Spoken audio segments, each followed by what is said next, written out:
On today's show, what kind of changes can we expect from the Capitals as July 1st looms?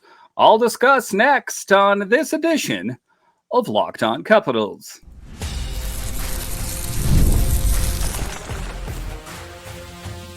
Your Locked On Capitals, your daily podcast on the Washington Capitals. Part of the Locked On Podcast Network, your team every day. Well, hello and welcome into this edition of Locked On Capitals, part of the Locked On Podcast Network, your team every day. My name is Dan Holney. I've covered the Capitals for the last 3 seasons for Locked On and various other outlets before that. I'm also the host of the weekly show called The Capitals Minutecast, available wherever you find your podcasts. And as always, I want to thank you for making this your first listen of the day. So in this edition of Locked On Capitals, July 1st is getting closer and closer and closer, and the Capitals have big questions to answer. Do they want to take a big hack, or should they aim more towards a youth movement? I'll talk about that a bit later. It does appear that Mangiapane is on his way out. Who do the Capitals plan to acquire to fill that hole? I'll talk about that. But just to get it going here, another intriguing name that is cycling around out there is Jack Roslovic. Would he be a smart fit in DC? As I was saying off the top there, is that it does appear that Mangiapane is on his way out, and I've heard that Raddysh could be on his way out, and there's a lot of different players in flux here. Some of them even under contracts. They could get traded out of town. So Jack Roslovic, let's dive into that in segment number 1 and talk about would he be a good fit for the Capitals. And like I say, that was one of the names that's kind of been floating around out there is Jack Roslovic. It seems like it could be a good fit. He's not going to move the needle, say like a big-time free agent splash, I don't think. But if you're the Capitals and you're trying to walk this tightrope between staying competitive and getting younger, I think that Roslovic honestly makes a lot of sense. And, I think that the Capitals have some things they need to take care of, that they do want to make some additions. Is it that big hack? Do they try to develop the youth that is on this team? But I think it's not just that. If you want to even go up higher and get a 30,000-foot view, they also have to try to take care of Connor McMichael and Marty Faravari. That it's good and it's fun to think about sometimes that this big player that they could acquire out there, just this big sexy name around the NHL. I don't think that's necessarily the right tactic for the Capitals to make. It could be, but I don't think necessarily the case. So The Athletic pointed out that Roslovic is set to hit free agency. Now, he wrapped up a pretty solid year with the Hurricanes, 22 goals, 17 assists, 39 points in 81 games. Not too bad. I think that would be a good upgrade. And, again, it's all a matter of, taking a look at your internal options. I think that I would try to do that first, but you almost kind of have to bring in a guy to fill potential holes, like say Mangiapane, or say that Raddysh is on the move, that you can't put all your eggs in the youth basket if those young players aren't up for, what we had hoped for. See Hendrix Lapierre before, where we thought it was his year and got sent down to Hershey. But as he pointed out, that he could potentially be a good fit. Another name being circulated out there. He also had a 54.1 face-off percentage, which is helpful, and a shooting percentage over 15%. So again, I think that, ostensibly that could be a good fit for this team. But where it gets interesting for the Capitals is he averaged about 13 and a half minutes a night, playing both center and wing. And why is that intriguing? I think that we can talk about that a little bit more. Is what do we know? That there is a lot of question marks surrounding the third line. There's even more questions about who is going to play that third line center position. And I think if there's one player internally on the Caps right now that's, a front runner right now, is Connor McMichael. Played the second line left wing, but his native position is the center position. And I think that he is going to get the first crack at it. So Where Roslovic is intriguing is, say, the Capitals do try out Connor McMichael at center, and say for some reason he doesn't work, then you could potentially put Roslovic in at center. Or say that Connor McMichael does thrive at the center position. Well, he can play wing as well. So in a lot of ways, win-win. I think he could definitely be a front runner for the Capitals. Roslovic, he gives you that insurance. He's fast, he's skilled, and has play-making instinct. Hockey IQ, that's not something that every hockey player has. You like to think that once they make it to the NHL level that they should have some pretty good hockey IQ, or it should be a high hockey IQ. But I think some players, kind of like TJ Oshie in particular, Ryan Leonard, those are two players that come to mind. They see the ice very well. So I think that could be an intriguing name. But again, you're not paying $6 million here. This is a depth add, a short-term stabilizer. He won't block a prospect. He fits the timeline. And I think that he does, as sometimes, especially, and what am I talking about? Blocking a prospect is, I'm talking about the net minding position, for example, is that we know that Logan Thompson is locked in there for years. And we know that Charlie Lindgren is, even though, we have a pretty full pipeline. It was said that Clay Stevenson was going to be the netminder of the future. But, if they, in fact, play out their full contract, well, Clay Stevenson, he is going to be quite an old player by that point in hockey terms, relatively speaking. So I think that, of course, you don't want to make your team around young prospects. And what about this guy? You want to put together a team that's going to give you the best chance at winning. So what I'm saying is that the net minding thing is good. LT and Charlie, that's the best scenario. But to bring it back to this here, is that if you have Roslovic on this team, that still presents an opportunity for Leonard, Cristall, these kind of guys, Miro, that he's not going to stand in the way of progress because he is going to be viewed as, I guess, a somewhat short-term solution. So all things considered, if I'm Chris Patrick, I would definitely pursue this. I would expect that there are other teams that are going to be vying for his services as well. But all things considered, I think he would be a great fit for the Capitals. Honestly, I've done quite a few of these over the summer. In a lot of ways, I think might be the best option for the Capitals right now. I know that you want to, hear the big sexy name like Brad Marchand, or, we've heard about who else? Marchessault. We've heard about all these different players around the NHL, but it's not getting caught up in fantasy. It's getting caught up in reality and what is ultimately going to better the Capitals next year, that can even take them to the next level. They made it to the second round of the playoffs, but I'm not content with that. What I want for the Capitals is to make a deep push and do something crazy like win a Stanley Cup. I'm loving it. All right, so coming up here after the break, all signs point to Mangiapane out. The third line is up for grabs. I'll discuss straight ahead.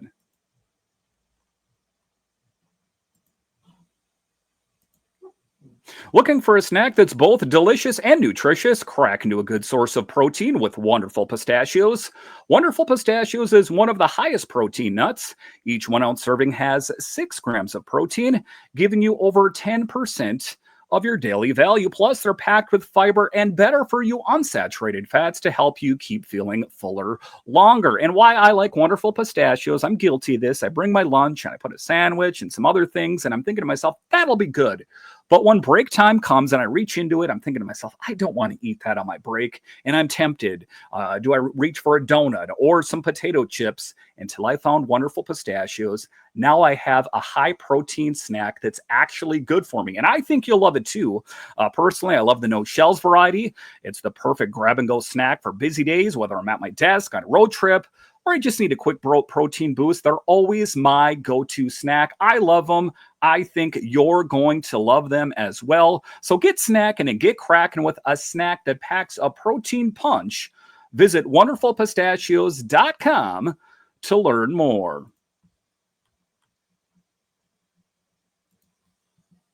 All right, welcome back into this edition of Locked On Capitals, part of the Locked On Podcast Network, your team every day. You can find me on Twitter. It's at DanCaps218. You can find the show on Twitter. It's at Locked On Caps. So in segment 2, we're talking about all signs point to Mangiapane being on the way out. And to be honest with you here, not too surprised. Played well, not great.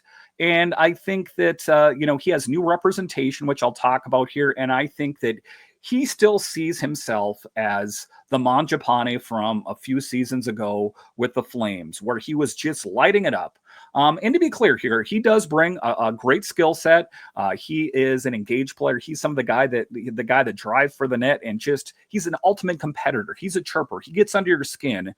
That I think that, he has a lot of things in his tool set, but he's not a standout in any of those things. I think that at the end of the day, he's kind of a meh to a slightly player, slightly above average, but not someone like we need to lock this guy up for the long term. So I think that the Capitals are fine with moving on from Mangiapane. I think that Mangiapane and his representation are fine with, taking a look at what the open market will show. Let's dive into this more in segment 2. There's a lot to talk about. The third line for the Capitals, something that they need to take care of before the season starts. So let's talk about it. Andrew Mangiapane will not be in DC. That's per David Pagnotta of the Fourth Period. Now, to be clear here, he's not the above all send all. I've talked about it on the show. I'm just talking to you about one of the NHL insiders and what he had to say. Again, we know he has new representation. We know that he is open, going to be a free agent this summer. And I think that if he doesn't see himself fitting into the long-term plans for the Capitals, he will go out and search for quote-unquote greener pastures. And not totally shocking, he had a $5.8 million cap hit. And for 28 points, that's not a real great return on your investment. He was one of the players that was acquired last summer. And, big picture, I take a look at what Chris Patrick or Brian McClellan did, and I like it. And I still don't not like Mangiapane. It's just, it was a risky move, right? One that didn't pay off as well as like a Chikrin or a Pierre-Luc Dubois, something of that nature. So, to kind of just give you the lay of the land here, Mangiapane out, Eller and Raddysh likely headed out the door too. The third line basically needs to be rebuilt. Talk about what I was talking about there with Jack Roslovic. We know Ryan Leonard is in play here.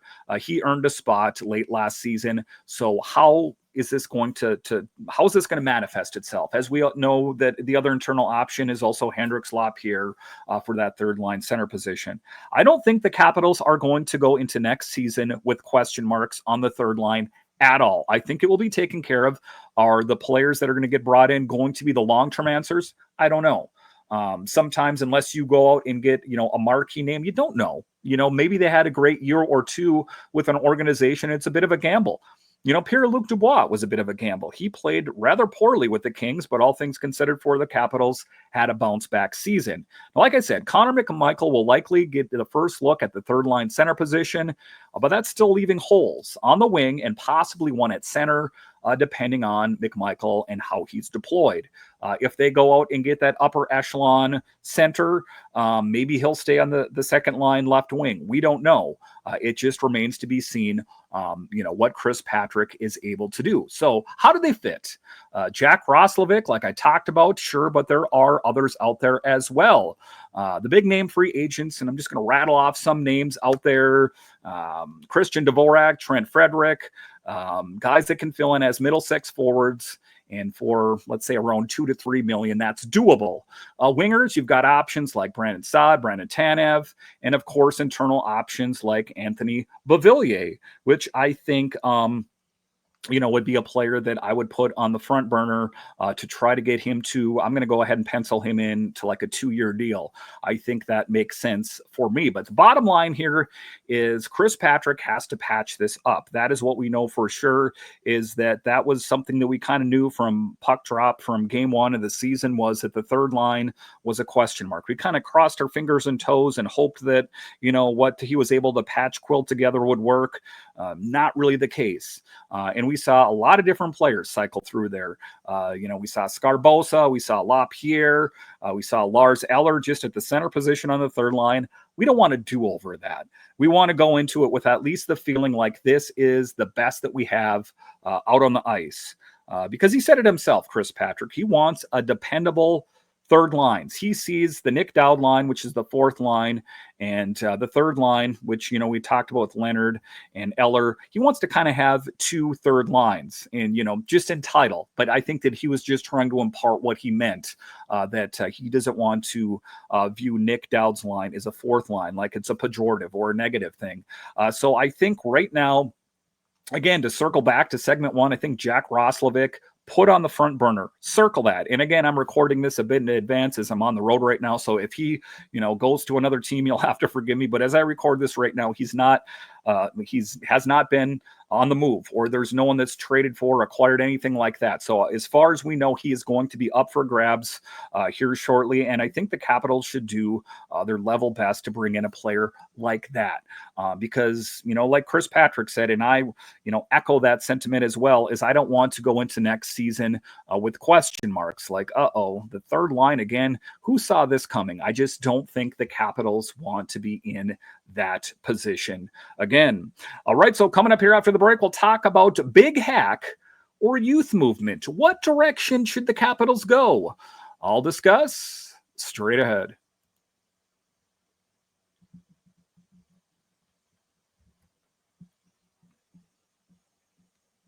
All right, welcome back into this edition of Locked On Capitals, part of the Locked On Podcast Network, your team every day. The best way that you can help grow the show is to subscribe to Locked On Capitals on YouTube and comment anything down below. I am still on the road this week, so if you are watching this on YouTube, you'll notice that it's not my home studio, and maybe if you're listening on the audio side, the audio is not as pristine as I don't have my studio microphone with me on the road, but thank you for joining me all this week. There's a lot to talk about with the Capitals going on up until now into July, and honestly, all the way up to the start of next season. A lot to get to. So thank you for making Locked On Capitals your first listen of the day. So let's dive into that in segment number 3, big hack or youth movement.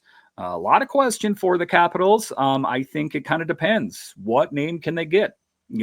On the trade block on July 1st, or free agent, or however it manifests itself. What player are they able to acquire this summer, whether it's free agency or trade, to make this team better? And what is their perception of the young talent? Ryan Leonard, we know, is going to be on the Capitals next season. Where does he fit in? Is Cristall, is he going to be able to take the jump to the Capitals, or worst case scenario, is he going to be, just ready to go down in Hershey?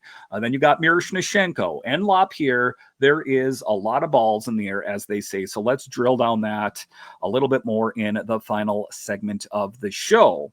Is it going to be a quiet, conservative, or surgical kind this summer? Or is this summer going to be the big hack? I guess if the opportunity presents itself, I think that Chris Patrick will make a big hack.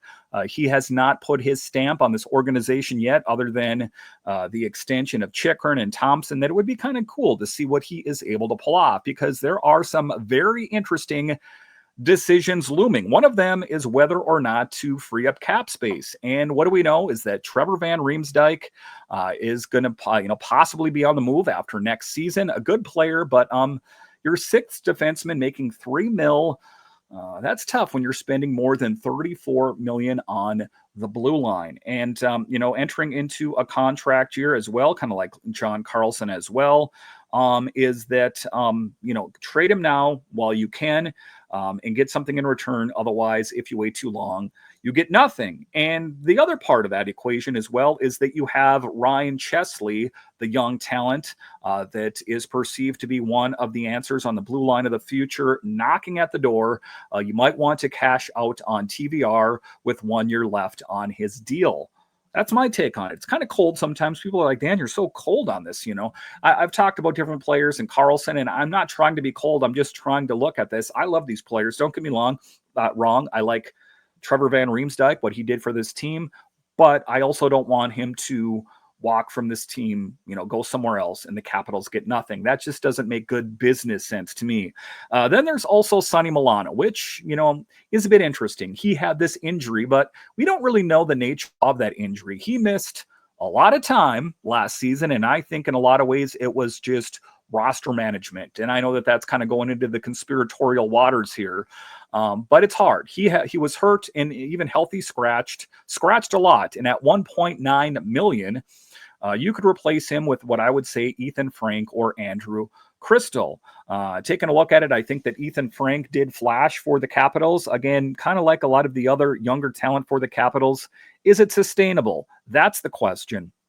And, we saw Cristall absolutely light it up in Kelowna and with the Chiefs as well, that if he's willing to take his game or is willing to, really show what he's capable of or what we saw from him at the junior levels, then I think that could change things as well. Now, if they do clear cap space, that opens the door for the high skill forward Patrick mentioned, someone who can soften the blow of losing Ovechkin potentially after next season, as we know is going to be playing in the final year of his deal.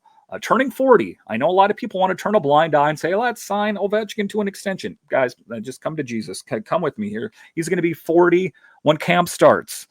That's not, crazy. It's not the end of the world, but it's just kind of being, seeing the lay of the land, just understanding the situation for what it is. There are some intriguing names out there. Again, I'm recording this early, so if this player is on the move, you'll have to forgive me, as JJ Peterka, which I've spoke of on the show. That would be a huge swing. It cost you probably a top prospect or two. And that's where I like to pump the brakes. I know that, JJ Peterka would be an upgrade. However, I really like our prospect pool. I like our young talent, and I think we're in a good position that we haven't been for years. I think for the longest time, the Capitals had young talent, and they just kicked it down the road for this win now mode. And I don't want the Capitals to go in a win now mode because it is potentially Ovechkin's last year. If they can get a big name player without having to give up the likes of, Leonard and Cristall and Miro and these kind of guys, then I'm all about it. But if any of their names enter into the conversation, then I don't really want to do that. Now, there are tiers of prospects as well. I know that there are some people out there that are big time fans of Hendrix Lapierre. I'd be willing to listen to offers on Hendrix Lapierre. But, a Hendrix Lapierre is not going to get you a JJ Peterka. It would have to be a bundle type deal. So like I say, there are tiers of talent. I think the untouchables of prospects, you know who they are. Like I said, Leonard, Cristall, Miro, off the top of my head there that I wouldn't want to touch. But, you could take a big swing out there. There's other intriguing names, just out there, Tarasenko, Tyler Toffoli, Jake DeBrusk, these kind of guys, that there are some intriguing names out there. They've got around 9.4 mil in cap space, depending on where everything lands. Now, I talked about Peterka and I've talked about the other names cycling out there. But I think that, the Capitals, like I said, Roslovic for me makes the most amount of sense for me, as I think that, the center, the wing, not going to have to, sell the farm to get him here. That makes sense. That I don't want to get a marquee name, and marquee in quotes, whatever that means for you, if it means depleting the farm. I think the Capitals are a piece or two away from being next level. I don't think that they need to go crazy, because oftentimes those things don't point out. I want to point the thing straightly at Nashville and look at the big splash that Barry Trotz made. And what did it mean for Nashville? Nothing. That oftentimes the best laid plans go to waste. Or, you could even take a look at the Vegas Golden Knights, a team that historically just dumps all kind of money into a team. And they've had some pretty good success here, right? But with that kind of money that they put into players, you think that they would win the Stanley Cup every single year. Not the case. But sometimes it does work too. If you're watching the Stanley Cup, for example, and you're looking at the Panthers, that they brought in some big name players, they brought in a big name coach, and guess what? What did that mean for the Panthers as well? So sometimes it works, sometimes it doesn't. It's not a one size fits all, just like everything else in life. But for me, just covering this team, a Capitals fan, I don't want to ever deplete one of the top tier untouchable prospects. I don't ever want to go down the Philip Forsberg road ever again. I think that is probably something that haunts George McPhee to this day, is like, what was I thinking there?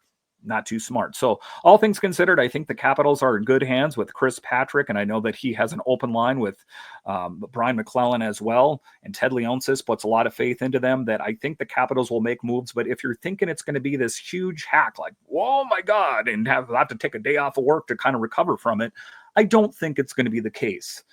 Could be wrong, and ultimately I don't want that. I think that the Capitals are a moderate piece away from being successful. I think like a Roslovic, like I said, or something of that nature could be a needed player to boost him over the top. Is Marchand, is that a big sexy name that we're like, oh my God, on the Capitals, would he make a difference? Well, of course, look at what he did for the Panthers, but again, it wouldn't come cheap. Would he want to come to the Capitals? So there's a lot of things to consider when you're considering big name players. Would they want to come here? Could the Capitals afford them? And what would they have to give up to get them? A lot of things to consider.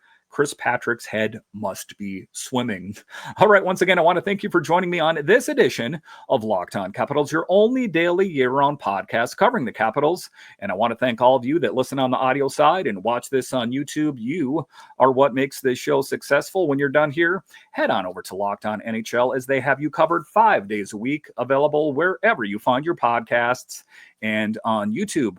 All right, once again, I want to thank you for joining me on this edition of Locked On Capitals, part of the Locked On Podcast Network. It is your team every day. My name is Dan Holme, and I'll talk to you again next time.